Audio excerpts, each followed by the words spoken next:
Hello everyone, my name is Alisha Parveen. आज हम देखेंगे डबल कॉलम कैश बुक जिसमें बैंक और कैश दोनों होते हैं। उनकी कैश बुक हम कैसे बनाते हैं, इसके कुछ हम प्रैक्टिकल्स देखने वाले हैं आज। तो चलिए स्टार्ट करते हैं। हमारा पहला क्वेश्चन देखिए है, रोकड़ से व्यापार आरंभ किया। तो हम रोकड़ से जब व्यापार आरंभ करते हैं तो उसका एंट्री हम क्या करते हैं, तो उसका एंट्री हम रोकड़ खाता डेबिट कैश अकाउंट हम डेबिट करते हैं और पूंजी खाता या टू कैपिटल अकाउंट से करते हैं।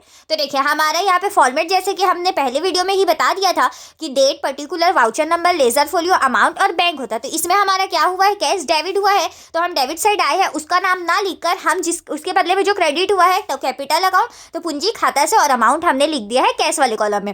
उसी तरीके से हमारा नेक्स्ट एंट्री है, सीआई बैंक में खाता खोला। तो एंट्री हो जाएगा बैंक खाता डेबिट और रोकड़ खाता से, bank account debit to cash account. तो हमारा बैंक अकाउंट डेबिट हुआ है। देखिए तो हम यहाँ डेबिट साइड में बैंक अकाउंट के डेबिट साइड में आए हैं और उसके बदले में जो क्रेडिट हुआ है, तो रोकड़ खाता हमारा क्रेडिट हुआ है तो उसके बदले में क्रेडिट हुआ उसे हम लिखे और अमाउंट को बैंक वाले कॉलम में डाले हैं। उसी तरीके से देखिए इसमें रोकड़ भी तो क्रेडिट हुआ है और क्रेडिट साइड में हमारा कैश वाला भी कॉलम है, तो उसमें हम जाएंगे और बैंक अकाउंट उसके बदले में जो डेबिट हुआ है तो हम यहाँ पे बैंक अकाउंट लिख लेंगे। यहाँ पे हमने डेट डाला और बैंक खाता को, क्योंकि हमारा कैश अकाउंट क्रेडिट हुआ है तो हमने यहाँ पे बैंक खाता को लिखा और अमाउंट को कैश वाले कॉलम में डाला। उसी तरीके से हमारा नेक्स्ट क्वेश्चन है, रोकड़ से माल खरीदा। तो हम माल खरीद रहे हैं तो हमारा क्या एंट्री हो जाएगा, क्रय खाता डेबिट, और हमारे हाथ से रोकड़ जाएगा तो रोकड़ खाता हमारा हो जाएगा क्रेडिट। तो यहाँ पे हमारा क्या हुआ है, रोकड़ खाता क्रेडिट हुआ। तो हम रोकड़ खाते की क्रेडिट साइड में आएंगे और उसके बदले में जो डेबिट हुआ उसे हम लिख देंगे। तो यहाँ पे हमने डेट डाला और क्रय खाता को और अमाउंट को डाला कैश वाले कॉलम में।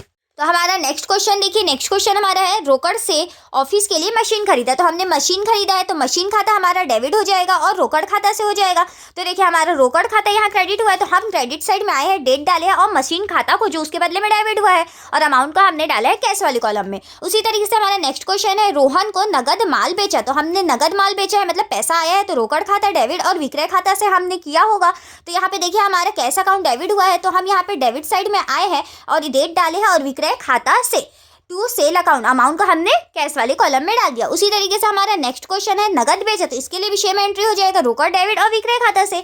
तो हम यहाँ फिर रोकड़ के डेबिट साइड में आए हैं और इसका डेट डाले हैं और इधर विक्रय खाता से अमाउंट का हमने डाल दिया कैश वाले कॉलम में। उसी तरीके से हमारा नेक्स्ट क्वेश्चन है, बैंक में रोकड़ जमा किया। ये भी हमारा कॉन्ट्रा एंट्री है। तो देखिए बैंक में हम पैसा जमा करेंगे तो बैंक खाता हमारा डेबिट हो जाएगा और रोकड़ खाता से हो जाएगा। तो बैंक खाता हमारा डेबिट हुआ है तो हम सबसे पहले बैंक के डेबिट साइड में आएंगे और उसके बदले में जो क्रेडिट हुआ है, तो हमारा रोकड़ खाता क्रेडिट हुआ है तो हमने डेट डाला रोकड़ खाता से और अमाउंट का डाला है बैंक वाले कॉलम में। अब यहाँ पे देखिए हमारा रोकड़ जो कैश है वो भी क्रेडिट हुआ है तो हमने क्रेडिट साइड में गया है और यहाँ पे डेट डाला है और उसके बदले में जो डेबिट हुआ उसको लिखा और अमाउंट का हमने डाला है कैश वाले कॉलम में। यह हमारा कॉन्ट्रा एंट्री है तो वाउचर नंबर में हमने सी से इसे अलग से। इसी तरीके से हमारा नेक्स्ट क्वेश्चन है, गाड़ी भाड़ा चेक से दिया। हम चेक से पेमेंट करें तो इसका एंट्री क्या हो जाएगा, गाड़ी भाड़ा हमारा एक्सपेंसेस है वह है तो वो डेबिट हो जाएगा और हम चेक से दे रहे हैं तो बैंक से पैसा जाता है, हम जब चेक देते हैं तो बैंक खाता क्रेडिट हो जाएगा।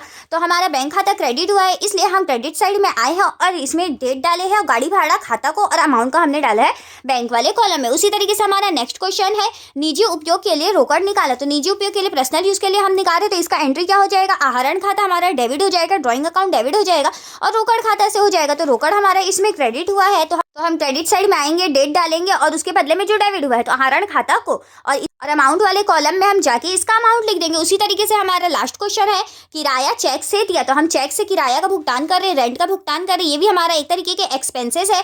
तो किराया खाता हमारा डेबिट हो जाएगा और रोकड़ खाता से हो जाएगा, हमारा कैश अकाउंट क्रेडिट हो जाएगा। तो क्रेडिट साइड हम आएंगे और यहाँ पे किराया खाता को और अमाउंट वाले कॉलम में जाकर, तो देखिए हमारे लास्ट क्वेश्चन है, किराया चेक से दिया। तो किराया हम चेक से दे रहे थे, ये हमारे एक्सपेंसेस है तो हम किराया खाता यहाँ पे डेबिट कर देंगे और हम चेक से भुगतान करें तो बैंक खाता हमारा क्रेडिट हो जाएगा। तो बैंक खाता क्रेडिट हुआ है तो क्रेडिट वाले साइड में जाएंगे और किराया खाता को और इसका अमाउंट हम लिख देंगे बैंक वाले कॉलम। इसका अब हम बैलेंसिंग फिगर निकालेंगे। सबसे पहले हम डेबिट में अमाउंट वाले कॉलम का प्लस करेंगे। यहाँ 50,000 है, 7,000 है और 8,000 है, टोटल हमारा हो जाता है 65,000। तो यहाँ में हमने इक्वल किया।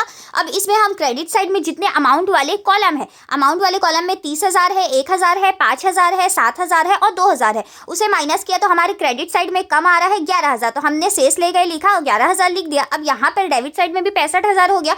उसी तरीके से हमारा बैंक वाले कॉलम में हम डेबिट साइड में 30,000 है, 7,000 है, टोटल 35,000 हमारा हो गया।